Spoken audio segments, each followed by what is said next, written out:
Halo sahabat sehat, saat ini saya sudah bersama Direktur Rumah Sakit Umum Purwogondo, Dr. Joni Bayu Fitantra. Jadi dok, saya di sini mau mewakili teman-teman untuk menanyakan pertanyaan yang sering ditanyakan nih dok, terkait dengan BPJS.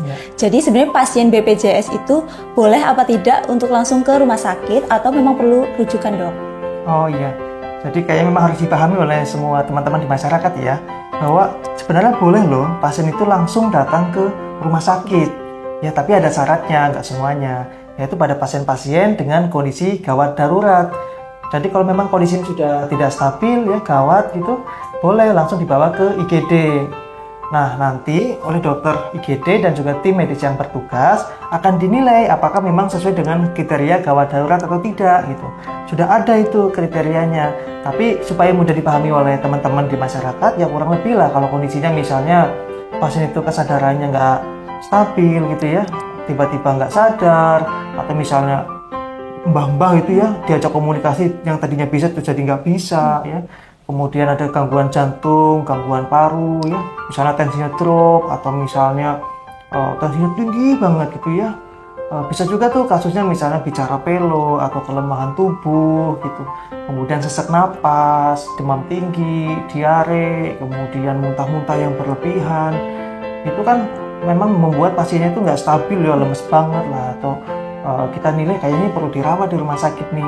Nah, biasanya yang kayak gitu itu sudah bisa lah jadi patokan kita bahwa ini sudah kondisi gawat darurat gitu. Nah, itu boleh langsung dibawa ke IGD.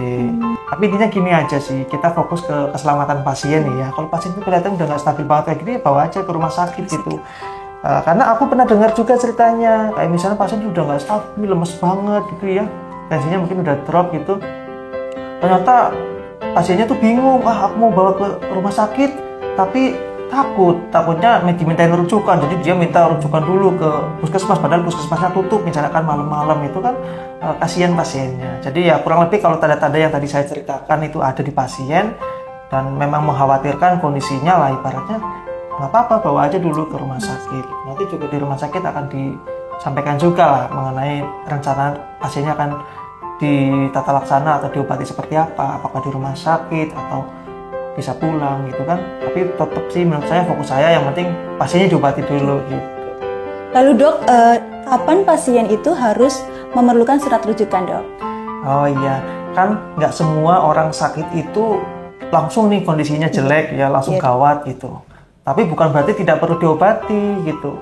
Jadi kalau misalnya sakitnya masih relatif ringan ya, kayak misalnya batuk pilek biasa gitu ya, nggak ada sesek, kemudian demamnya pun nggak terlalu tinggi, atau misalnya sakit kronis, misalnya sakit darah tinggi, kencing manis yang stabil, itu akan diobati dulu di vaskes primer dulu ya. Nanti mereka itu pun sudah mampu untuk mengobati yang seperti itu.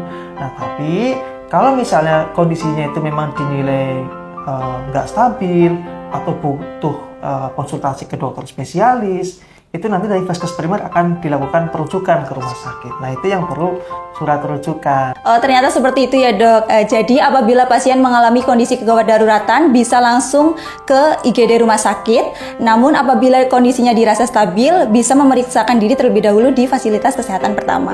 Terima kasih atas informasinya ya dok. Sama-sama. Semoga bermanfaat. Dadah, terima kasih.